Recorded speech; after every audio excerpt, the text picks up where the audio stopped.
know that the Strait of Hormuz, right? Iran controls it, right? And they're two indirect allies. Russia and China are also aiding in, I think, controlling it as well. The media, the Western media, will tell us that the Strait of Hormuz is closed, but in fact, it's not closed. We already saw, they showed us that it's not closed. It's only closed to certain people. It's not closed. I think what they let an Indian tanker in, and I think it was another country, a Chinese, right? Now, the kicker is they only allowing the tankers through if they're willing to trade. They're willing to trade in the Chinese Yuan. Interesting, man. People have been saying for a long time that the U.S. is very dependent on the petrodollar. Everything has to go through the U.S. The U.S. dollar has to be the world currency, right? And when you don't want to, and when you don't play ball, you gotta go. That's when the puppet installations of puppet leaders in countries start coming up. We saw that with Libya. That was a prime example how they was able to get away with that. But you see, I haven't really been keeping up with Libya, but Libya is in shambles right now. And for all you people out there that always pushing how bad Trump is, and yeah, Trump is a terrible president, man. Absolutely terrible president. But then these same people, they praise Barack Obama, but Barack Obama was a warmonger as well. He destroyed Libya. He bombed it. He killed the sitting leader, Muammar Gaddafi. And then when you really realize it, you say, why? They're trying to do the same thing with Iran. It's the same thing, same playbook. And then you're like, who they do that for? And you'll figure it out. Part of it was for the tiny hat nation, right? But Barack did the same thing. So all you people that saw that, Barack, man, he was one of the, he would have never did, he's done this already. He did it. Libya is a smaller scale in Iran, but he did it too, right? Like most presidents have. But I'll say that to say this. Everything is revolved around that. And Gaddafi didn't want to play ball. He wanted to keep everything in Africa. And that's when he started becoming a terrorist all of a sudden. Then they tried to blame him for the Lockerbie bombing. And I'm just like, okay, well, if this guy did this Lockerbie bombing all these years ago, why didn't they get him years ago?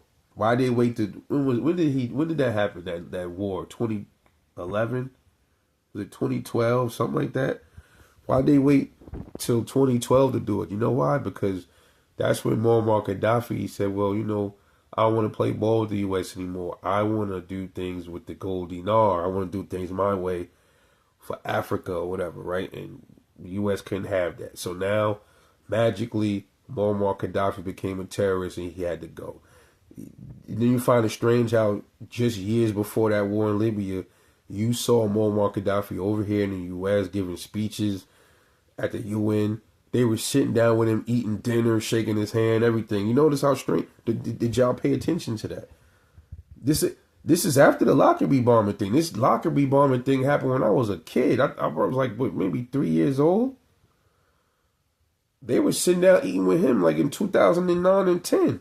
Barack Obama, Hillary Clinton. But then all of a sudden, when he don't want to play ball, he become an enemy, and Hillary and them watching him die. He came, we saw, he died. But this same guy, you were just sitting down with him eating. You see? This is what I mean about you can't trust these government, man. How are you supposed to, how a country supposed to sit back and trust a government that does stuff like that, man? It'll make a government official in another country think, well, damn, man, I'm cool with them now, but the minute I want to try to think for myself, I could be in that same boat with Muammar Gaddafi and Maduro and the Ayatollah. They could try to put me in that same boat when I don't want to play ball or I don't want to get onto their program. That might happen to me. And I think a lot of times that's what get a lot of these leaders afraid. That's why they still just stick to the script. because they realize they really don't have a lot of might. So they're like, damn, I might have to roll over for this country. The same thing was going on with Cuba, and I'll talk about that in another video. But um, this time it's a little different because China and Russia weren't really allies with Libya, was it? And China and Russia play a big role in what's going on with Iran too, I believe. I think Iran is holding its own pretty well too. It's almost like you got two semi-allies just sitting there like this, holding you down. You know, got the gun in their hoodie, standing behind you while you fire off and handle your business, just in case things get real thick. They're like, okay, well, we here because they have an interest in that country, in Iran, so they're not gonna let Iran get destroyed, bro. They're not gonna let that happen. Trust me, they're not. On the surface, it might seem like it, but when it start getting real bad, if the U.S. and them start really unleashing, or if they have some stuff that they didn't even use yet, which they probably do, then I think that's when you're gonna see them kind of like interject. But we haven't seen it get to that level yet. But I think it will. I think it will. But the straits have never been closed, y'all. It's just been closed to certain countries, and we know who those two countries are.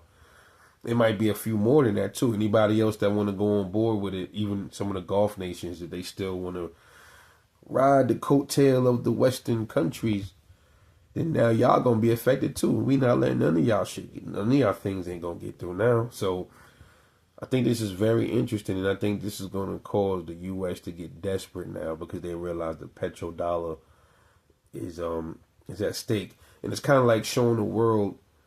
It's like a shift. Things are shifting now. It's not just the U.S. currency that's powerful anymore. Now China is getting in the middle of it now, and it's threatening things. And I think a lot of that Venezuela move had a lot to do with China as well. There's a lot of things that go along with that. This whole thing that we've seen with all of these moves, all of these toppling of countries, and all of this. These are all geopolitical chess moves that we're watching, man. For those that don't really, it's kind of like the game of, remember that game Battleship? It's kind of like the same thing. We're watching that in real life unfold right now.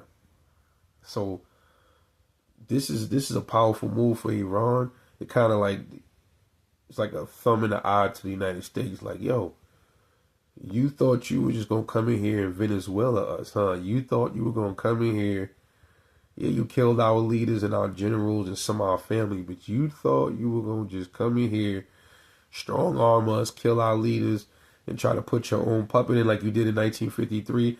No, we're not going to let you do what you did in 53 with the Shah. We're not going to let that happen again. And that's what's going on right now with Iran. Like, they're not going to let that happen again. And if it does happen again, it's going to be a long fought fight. But I don't think it's going to happen again. Iran is a much stronger country than it was back then. They know now what to not let happen again. That's why they've been preparing for this war all these years, because they're not going to let the Western influence into their country no more. I don't believe that's going to happen. And Iran doesn't have a central bank. That's something to remember too. It's kind of interesting. So this move by Iran to trade with use the yuan as being the only currency to trade with that oil, that's big, and it's signaling how strong the relationship is with China and Iran. So that is big, and the United States is like getting desperate. That's why they sending Marines to the straits, because they trying to reopen the straits, trying to strong arm shit. See, the straits don't belong to you. The straits is not your jurisdiction. That is their country. That's their stuff. That's Karg Island is theirs. That's telling you how desperate the country is. They need those resources. They need to keep Karg Island. They need to keep the petrodollar as the reserve currency. It's very important for the U.S. dollar. This is all they got to go on, man. And you would figure if they knew this, they wouldn't have did what they did to Iran, right?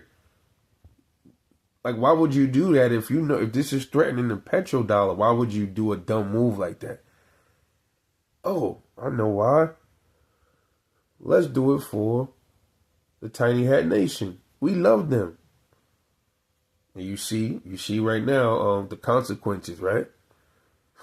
Unbelievable. Anyway, let me know what you think about Iran